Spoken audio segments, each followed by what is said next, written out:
Hello and welcome to a fresh new episode of Geopolitics with Swasti. I am Devdatta and we have here with us our consulting editor and strategic affairs expert Swasti Rao, who will answer your questions, dear subscribers, on geopolitical events across the world.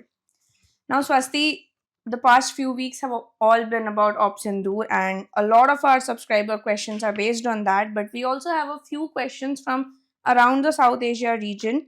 And I will start with a question by Tanusu, who has mentioned that across many of your previous episodes, you have mentioned how a battleground is a place to test, if weapons are war ready. Hmm. And she also mentions that Taiwan and other countries who are threatened by China would have watched Operation Sindoor very carefully during this time. Right. And her question then is, has the defense industry in India and across the world rated the Chinese weapons and fighter jets used by Pakistan? Yeah. So first of all, Tanusu, let me just first congratulate you for asking such a intelligent question. This is really the key takeaway. I mean, you are absolutely right. I have said it multiple times. I'm sure other experts have also must have also said it multiple times.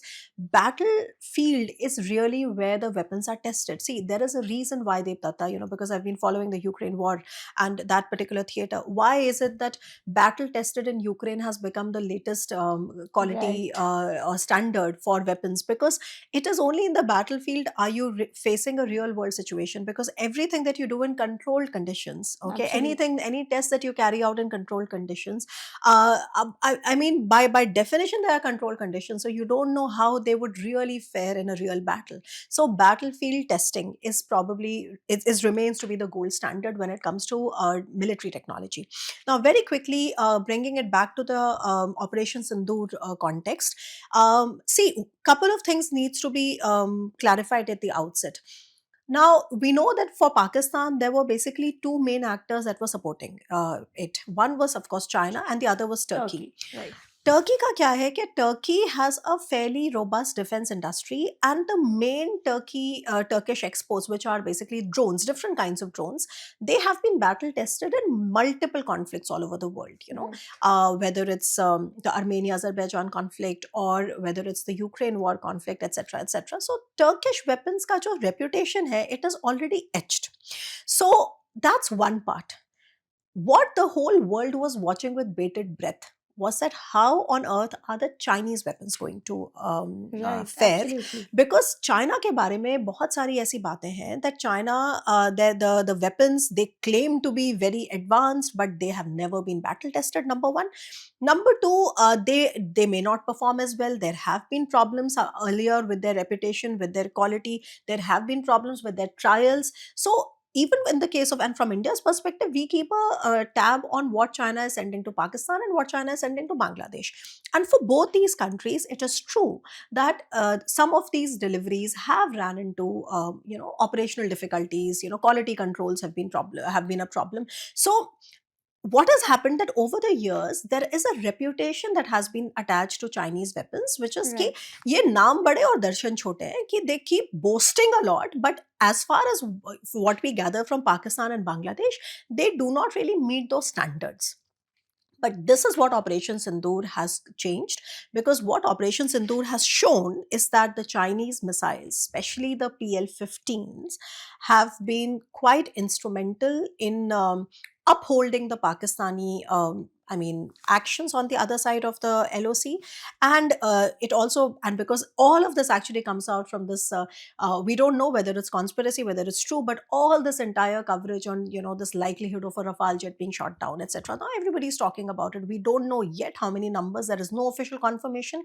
But long and short is that if there is a Chinese missile that is capable of taking down a reputed jet such as the Rafale, obviously this is going to generate a lot of interest. Right. So Absolutely. one of the key things that India then needs to look into is that the Chinese weapons are constantly improving. The other thing, Tanoso, that you must know is that when it comes to the PL-15, for example, which is a missile, which is an air-to-air missile, now for the longest time, China would never really, any country, not just China, any country, they would keep the most advanced systems for themselves, and then they would create an export variant. So, for example, the original range for these PL-15 missiles is about 200-300 kilometer. That China keeps it for itself. But the export variant that it sends to Pakistan is about 145 kilometers or so. Then there are also reports that for this particular military standoff with India, China actually sent them a fresh batch of the original version, not the export variant, which means that with long range. That also shows what the Chinese have in mind. Okay, Testing grounds. that's one. The second thing that we also got to know was that, and I'm not getting into the operational details here because actually nobody knows the operational details for sure.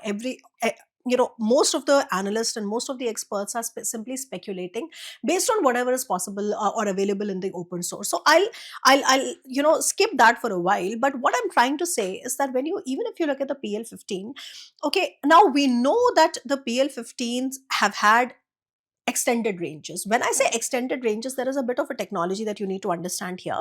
Now, a missile having a particular range is one thing, but there are different technical solutions available today in modern warfare when you can actually extend those ranges if you are able to establish the right operational data links with the airborne systems like the AWACS systems, right? And all all air forces in the world have their own AWACS. Okay, some Pakistan has it, India has it, etc., etc.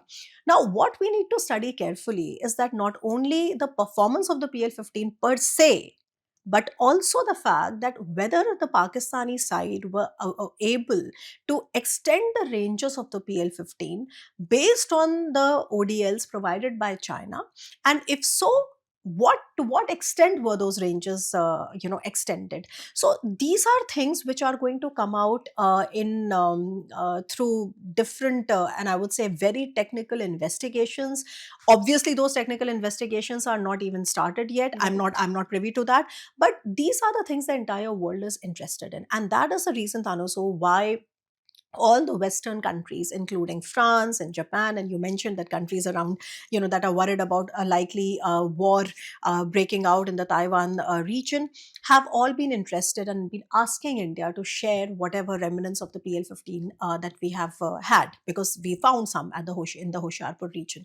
So the US is interested because originally they are taken out. I mean, originally the Chinese design, this entire thing, the project is basically to as a counter to the US AMRAAMs. Okay, and then there's also a European version, etc.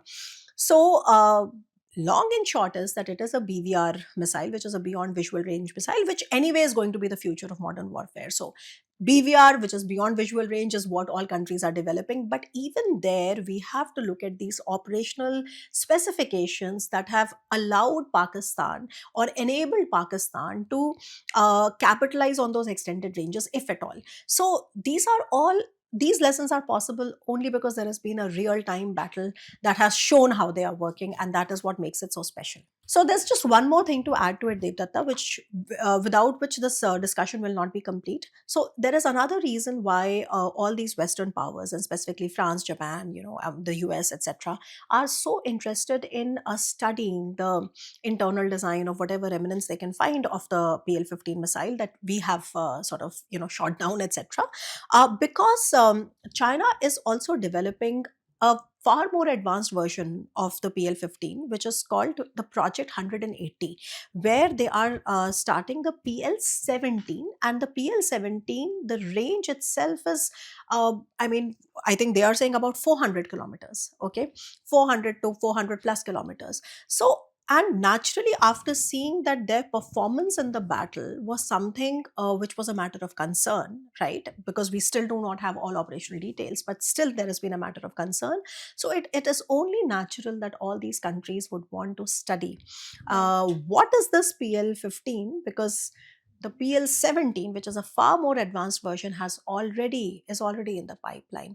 So I think the reaction from the world powers is very understandable, and that is that is the long and short, and that is the quintessence of why a real war remains so important. Because had it not been for this India Pakistan military standoff, one would still be sort of operating into that old paradigm that Chinese weapons to bekar hote hain, unka to performance acha nahi hota, the first ever time. So this is something which should worry everybody. Right, absolutely. Something to watch out for. Yeah. Swasti, following up on that, the next question is from our subscriber Karthik Parashar, who asks, do we have any information whether MK2A direct energy weapons have been used during this operation? Now, I don't know what that is. I'm not sure if we have it. Maybe you Yeah. would be able to elaborate on it. Ah. And following up on that, he asks, what are the other weapons or equipments that Indian forces have used for the first time in this operation? Now, you've just mentioned Karthik MK2A, right? I don't know if you have in mind the Tejas Mark 2A or something. No, the Tejas Mark 2 has not been used. So obviously, I don't know if you mean that. But very quickly, if you mean the energy weapons, he's also mentioned that. Right. Energy weapons means the laser weapons, where of course energy can be sort of used as instead of say a typical bullet. You can use energy, etc. I honestly do not have any information that these kind of weapons have been used in the India-Pakistan theater. So that's the first part of your question. The second part of your question is that what are the weapons that have been used for the first time? I think as far as debuting is concerned, of course we know there is a PIB release which is dated 14th May 2025, and I've written my Friday column on it as well. It's actually not a release, it's not a statement release, it's a backgrounder, so it's an explainer. So after the India Pakistan the standoff has started, PIB has been bringing out all these official statements and everything, and in the midst of the official statements they have also brought out 2 3 explainers, like backgrounders. So the one that came out in the evening of 14th May 2025 is actually very useful because it gives you a good, I would say till date, it is the most detailed insight into what kind of weapons have been used, etc. And truly, it is an ode to India's aspiration to emerge as an Atmanirbhar defense force. So you take a look at that, and you can also read my column for that. And as far as debuting is concerned, I think if there is one weapon that we have really that has debuted, in this particular scenario, are the Nagastra 1 drones. Okay, because of course Akash have worked wonderfully, but Akash is not something that we have not used earlier. Of course, Right. Akash is also, we give Akash to Armenia, and Armenia has been very closely watching the performance of Akash, and Akash becoming the stellar performer, of course, has been very, very heartening. I'm sure, S400s are also used, but like as you may be seeing that, we, whenever a question is asked, usually it is said that we don't want to disclose the operational details. So again, my opinion on that is the same. But I think as far as debuting is concerned, I think the Nagastra 1 debut really makes it special because it was the first time that these drones were being used in a real battlefield, and they really performed very well. So I think a couple of drones have been used for the first time. Okay, apart from that, you take a look at that particular briefing, you will see that it talks about Soviet era, Right. air defenses, and those Soviet era air defenses, of course, have been an integral part of our air defense, our integrated air defense command and control for a very long time. So Pechoras, or for example, the Zu-23 anti-aircraft guns, etc. So all of them, the other anti-aircraft guns, have worked very well.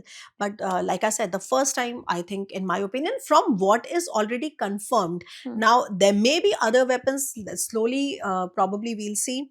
Because, for example, you would ask that what about BrahMos? Now, of course, Right. BrahMos is something that everybody is talking about, that those were mounted on or deployed on Sukhois, perhaps, etc.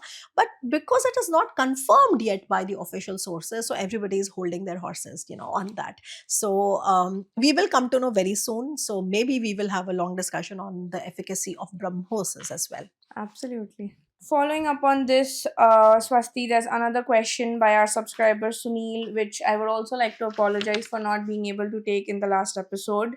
It's a very important question, and we ensured that we take it in this episode. And he asks that, has India crossed a Rubicon in its conflict with Pakistan by doing targeted strikes inside Pakistan? And will this doctrine cause a reset in China's thinking about India on all military and national security matters? So, India's military aim was to conduct a controlled and yet escalatory military operation into Pakistan. Right. Okay.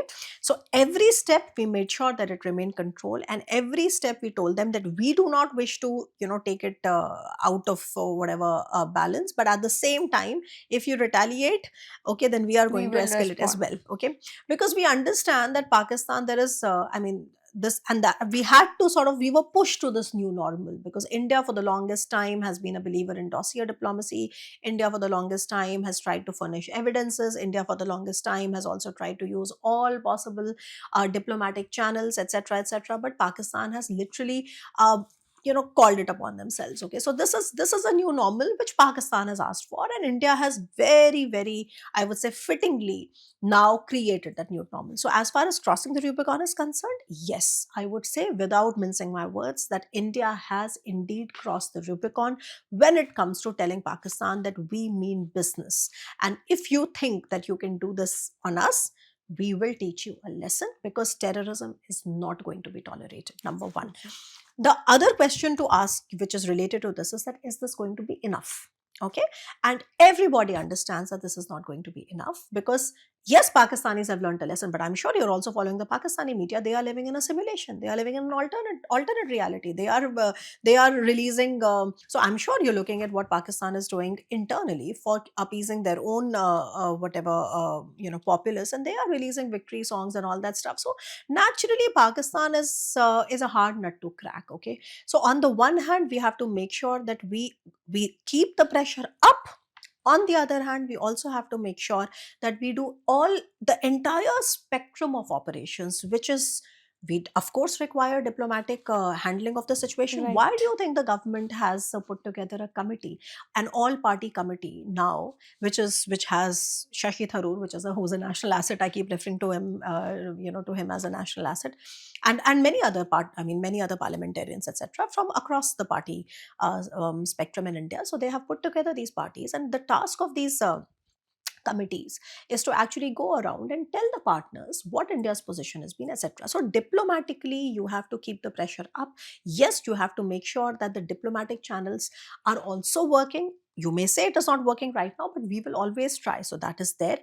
Also understand there has been a lot of speculation and I think very, very good reasoning coming from the fact that such overt military operation was important because Pahalgam was something which was unprecedented. But Right. at the same time, the covert operations are the operations where you can perhaps inflict a greater damage on the real ability of the Pakistanis to regenerate terrorism into India. Because if you remember, I have We have many a discussed times this. talked about Absolutely. that India's strikes or Balakot or something, yeah, it will perhaps stop them for a while. Okay, and then they will maybe go back to a different threshold, because they know that this threshold can't be crossed. Okay, so they will go back to a low grade, kind of an LOC infiltration, etc., that they have been doing. So Shekhar has also written about it and spoken about it, Absolutely. that they seems to have a 7-year itch. Okay, so every 7 years they do it. So yeah, I mean, for a while we may expect them to not do something so big, but they will eventually fall back into the same abyss, because please understand that that is the very basis on which the Pakistani state is kept alive. Okay. Following up on what we just discussed, Swasti, Karthik Parashar has also asked whether Operation Sindoor will act as a catalyst for HAL to ramp up its production of Tejas. Of course. अब नहीं जगोगे तो कब जगोगे? Of course. Where is the doubt? Um, we have, as you know, as when it comes to the light combat aircraft program, we have three variants of it, and then there is also AMCA, right? Hmm.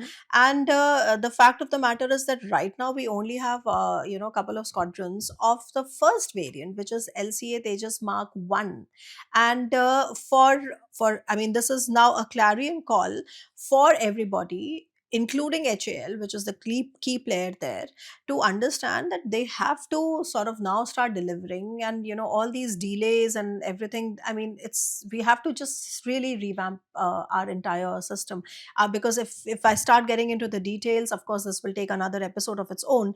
But please remember that there was a reason why the Air Force chief was so critical of HAL. Okay, and we have to look within. I mean, that's where I would sort of stop. That there is of course a lot of ground to cover. Mark 1A has to come, the engines, etc. There is a whole host of things that they have to take care of, but then we have to talk of Mark 1A.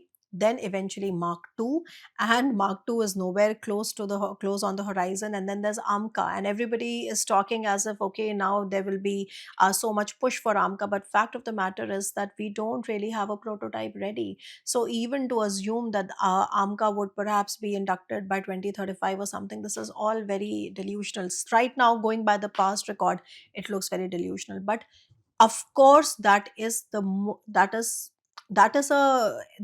area, that is the department where we have to really double down, because we realize that this modern warfare, of course, you see, the army was ready in terms of ground troops. They were not mobilized completely, but they were ready. The navy was also ready, and in a very, I would say, very strong deterrent position, in the sense that everything was on alert, everything. But battle kisne lada? It was the Air Force, okay? And Air Force, maybe we now know that this is going to be, modern warfare is always going to be BVR, beyond visual range, Absolutely. beyond visual range, etc. So we have to look at our depleting squadron strength. It's no brainer, of course.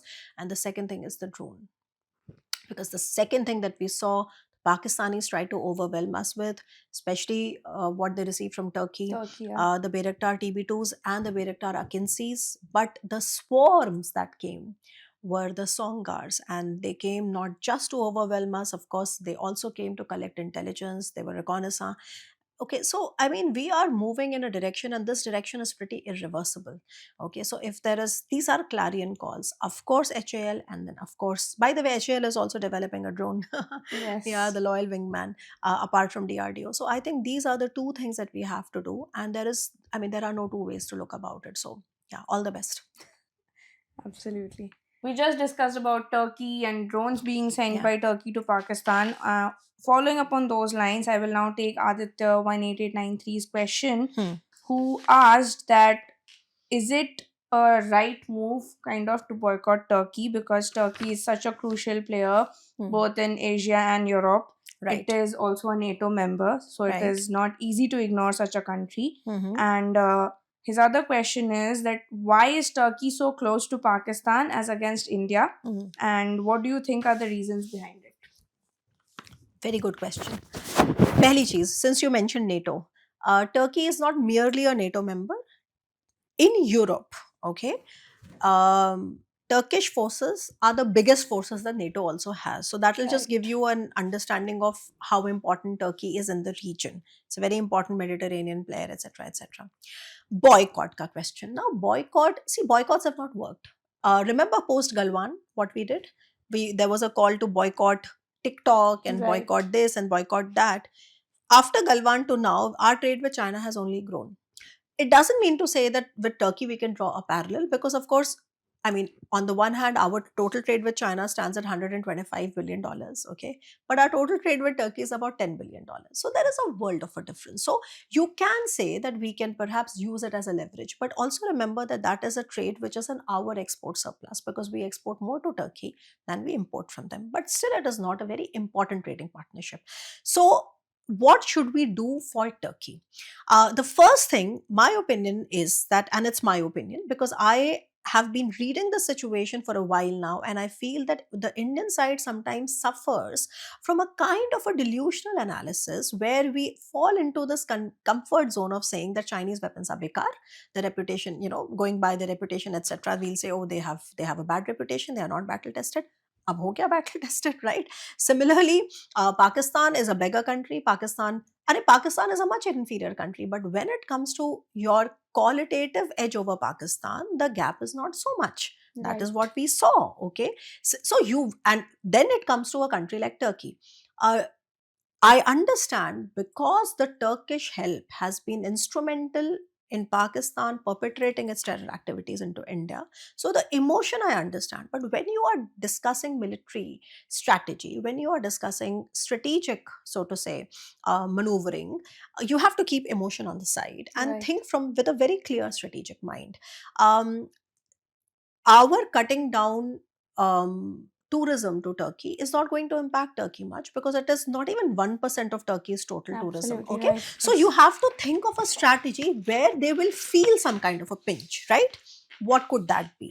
Now, of course, there was a lot of, as you may be seeing on social media as well, and you know that there's one Indian company, the aviation company Indigo, which is India's most premier, I would say, private aviation company, that was using this code share with Turkey, with the Turkish Airlines for many of their flights operating in that region.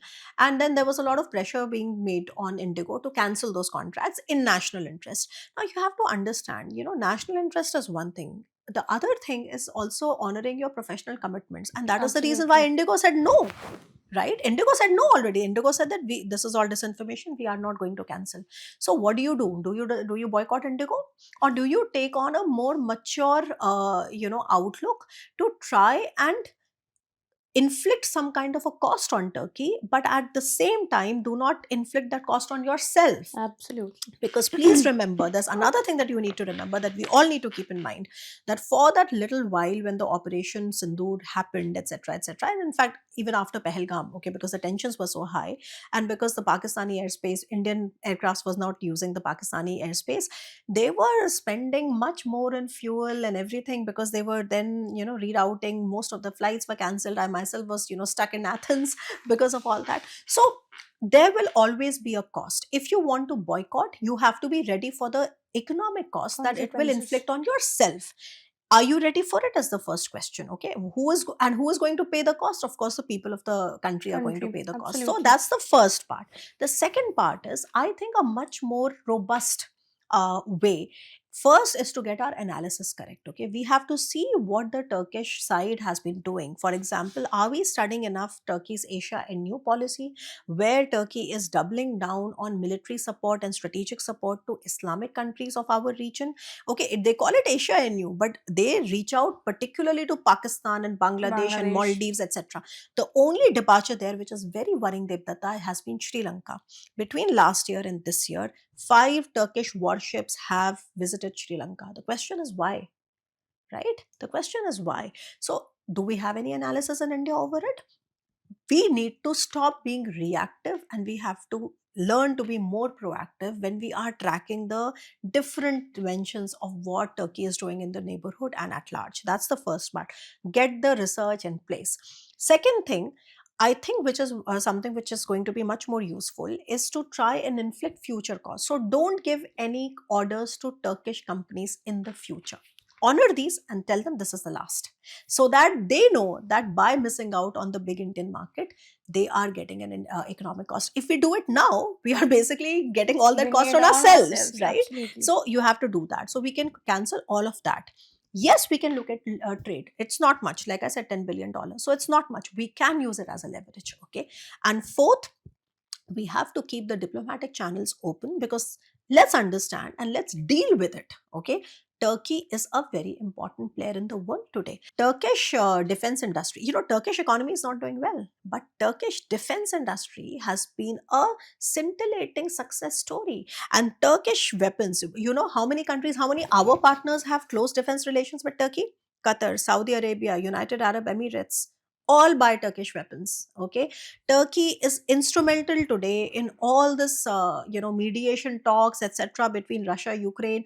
So, what I'm trying to tell you, I mean, explain to you, in my opinion, is that when we are trying to boycott a country or trying to inflict a cost on that country, we have to be very realistic of what kind of pathways to take. So, I think taking a diplomatic pathway is also there, and we have to also convince many of our partners to then try and convince Turkey to not play this dirty game, because it is going to be against Turkey. I mean, what is Turkey going to gain out of, backing Pakistan? Even though, and that brings me to the other part of the question, Turkish Pakistani relations have been very, very special, okay, and they go a long way back. But please remember that before Erdogan, things were not so bad for India. Right. After Erdogan has come, okay, there has been this push for political Islam, because he wants to take the leadership of the Muslim world, right? So that is a jhagda there. But you have to understand that Erdogan is in his 80s. He's a frail guy. You have to understand that perhaps you have to keep the space open for a post Erdogan rapprochement. Era. Okay. So, Swasti, a lot of questions and discussions on the military side of Operation Sindoor, and there are a few diplomatic questions that I will now take. Moving on is Abhishek Day, who has asked a question, which is, what do you think has more weightage? I mean, it's a really long question, and I am sure you have read all of it. I'll just cut it short, club his major points, which is, according to him, what he wants to know is, what do you think is a more strategic move? The renegotiations of the Indus Water Treaty plus asking Pakistan on a reduction of terrorism Mhm. versus Shimla Agreement. Mm. Which one do you think would work better? I think in a more diplomatic isolation Okay. from India's side. No, but it's interesting, Devdatta, because I read the entire question and Abhishek, आपने जवाब खुद ही दे दिया है. मैं क्या जवाब दूँ इसमें? But okay, very quickly, since you've asked for my opinion, let's just understand. The short answer is that actually none of this works. Frankly, very quickly about the Shimla Agreement. See, the Shimla Agreement, of course, when it was signed, etc. The Shimla Agreement was anyway violated by Pakistan. It Right. really didn't mean anything because Shimla Agreement was standing on a few pillars that we are going to be resolving these differences bilaterally.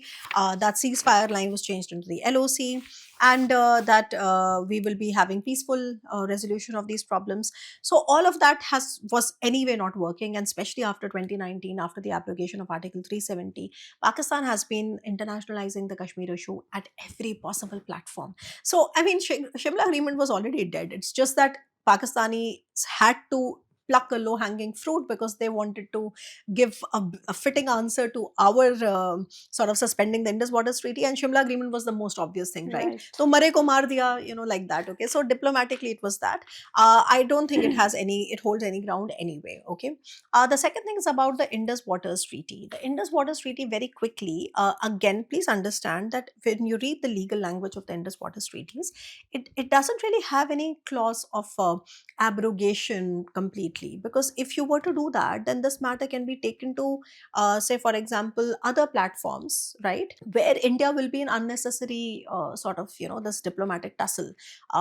So I think that is the reason. It's a word play that India has said that finally, okay, we are not completely abrogating it, but we are suspending it. It's an abeyance. Okay, it's a word play. Basically, it just means that it was again with this particular treaty as well. It was always unfair, and this is many researchers, scholars have been saying why the Indus Waters Treaties was always so unfair to India.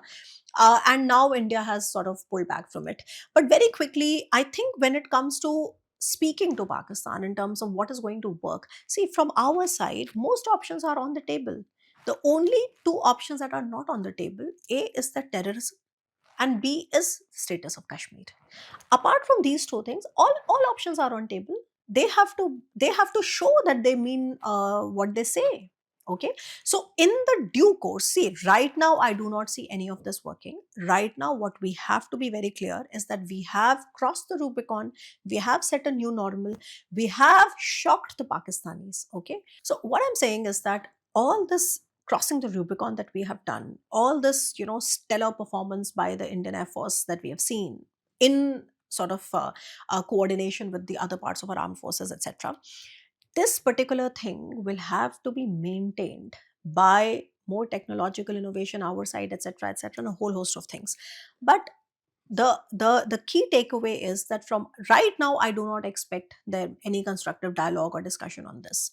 But in the due course, okay, from our side, it makes sense to keep all options on the table, because see, India is the only country in the world that's rise has been peaceful.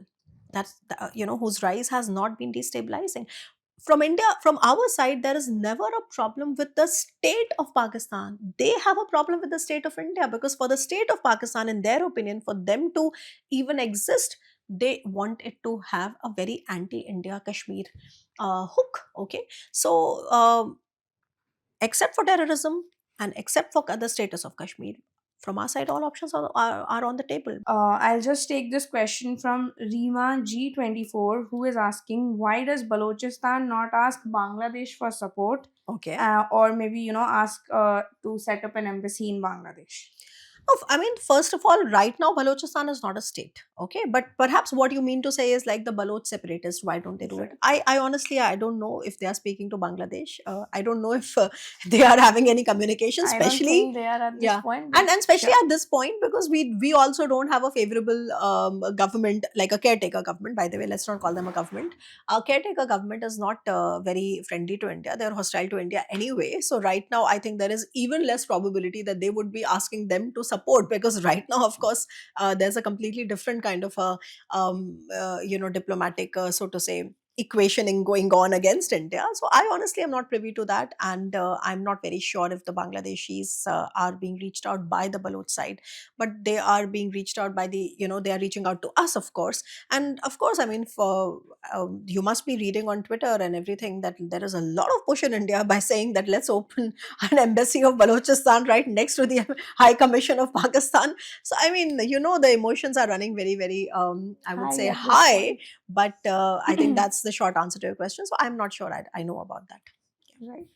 Mhm. Swasti, the next question is from Anubhav Saxena, who asks that, following up on all of this, what is the future of summits like I2U2 and Quad when Trump visibly doesn't give any importance to them? And Hmm. should India, on its part, then rather Hmm. focus more on SCO or BRIC kind of summits? To your question, see, I2U2 is a wonderful strategic quadrilateral, okay? And I2U2 was coming, the basis of I2U2 was the normalization of ties between Israel and UAE on the one hand, which was completed, and Israel and Saudi Arabia on the other hand, which was under negotiation, which was ongoing when the Hamas attack on Israel happened. Right. So, based on that normalization, there were two key takeaways that had taken shape. One was the I2U2 quadrilateral between the two I stand for India, Israel, the two U stand for UAE and USA, and the other was the IMEC corridor. Okay, Right. so as you can see that there is immense geopolitical push for it, there is immense diplomatic push for it, and by the way Mr. Donald Trump has completely flipped the situation in Middle East by normalizing ties with Syria. Okay, and Saudi Arabia and UAE seem also they're also very eager to normalize ties with Syria. And if you remember, there was another alternate route to IMEC that we were discussing, because IMEC right now, the way that it is, Haifa is of course one key port there, but you can also think of it when you can take the route through Syria. That's also another one. There's also a lot of research done on that. So what I'm saying is that you see that there is a push in the region to try and normalize things, but at the same time, so I2U2 is relevant, and I2U2 will, they will come back to it, because Donald Trump is going to go away after some time, but this strategic Summits. convergence will probably go a longer way. So it is too premature to say that it's completely out of the window. I do understand where this comes from, because Donald Trump is just so unpredictable. Now, very quickly, does that mean that India should be looking more carefully at SCO and BRICS? See, SCO has very limited utility for India, because SCO is primarily, the Shanghai Cooperation Organization is primarily looking at, anti-terrorism activities, etc. It's very relevant for China, because they are looking at terrorism within the ISIS Khorasan chapters, etc., and also all in that region in Central Asia and China. But it has a Pakistan, don't forget. So when it comes to engaging the SCO from India's perspective, I mean, our biggest block there is Pakistan. So what do you expect? Because Shanghai Cooperation Organization, frankly, is not a real economic organization. It's a security organization. And then what security are you going to discuss when you have Pakistan there? So it has limited utility. But it doesn't mean that we should be leaving the SCO, because SCO is also a platform for us to engage directly with the Central Asians. SCO is also a platform where we brought Iran into it, because Iran, remember, we have important investments in Chabahar. Okay, we Right. are also wanting to link Chabahar to INSTC, which is another, multimodal, not multimodal, that is not multimodal so much, but another connectivity corridor. So it makes sense for India to remain in SCO, but not expect too much from SCO. Now, BRICS. Now, BRICS is a different beast. BRICS also has many problems, because BRICS is dominated by China. Right. And one of the things that you should remember when you want to understand why is it that India is a member to so many groupings, okay, and many of these groupings also sound very contradictory. Okay, Quad bhi hai, udhar SCO bhi hai, BRICS bhi hai, I2U2 bhi hai, so etc. That also comes because of the fact that China basically manipulates its overarching presence into these organizations and into these platforms to claim the leadership of the global south. And anyway, China, it's the lure is very deep, and the lure is very successful, because China comes with deep pockets also. So from India's perspective, the more such organizations India is a part of, whether formally or informally, it also ensures that India's conversations with the global south countries, okay, is there. I mean, they know that there is an alternative Right. to China's dominance. Okay, so that is to counter China's dominance. Okay, because whenever we have left something unattended, let's, for example, there's a region when the United States of America or the Soviet Union went back, or they left it, for the place was the space was completely usurped by China. China. So we have those equations in mind, and especially about BRICS, there is some special mention that needs to be made about the NDB, which is the New Development Bank, which is a very good loaning mechanism. It works actually, some would argue that it's worked better than the World Bank and all that. Okay, and lot of these developing countries want to become members of the BRICS because of this bank. Okay, so India also, because India believes in this humanitarian actor, the developmental partner sort of an Right. image. So it just makes sense for India to remain into these groupings, because like I said, that if India is not there, they become completely anti-Western. They take on that nature. India's presence keeps them non-Western, and non-Western is different from anti-Western. Okay, that's one. Because India's economic interest and India's technology security interest are also entwined with the West. Here, so it gives a good multi-alignment balance. And there are reasons why India is there, because and just my last point about the BRICS is that, but please don't buy that India's in the BRICS, and if India focuses more on the BRICS, there will be a BRICS currency. That connection is wrong, because whatever you see by way of de-dollarization is actually the rise of China's yuan, and de-dollarization would mean that you are basically helping China's grip on the yuanization of that trade.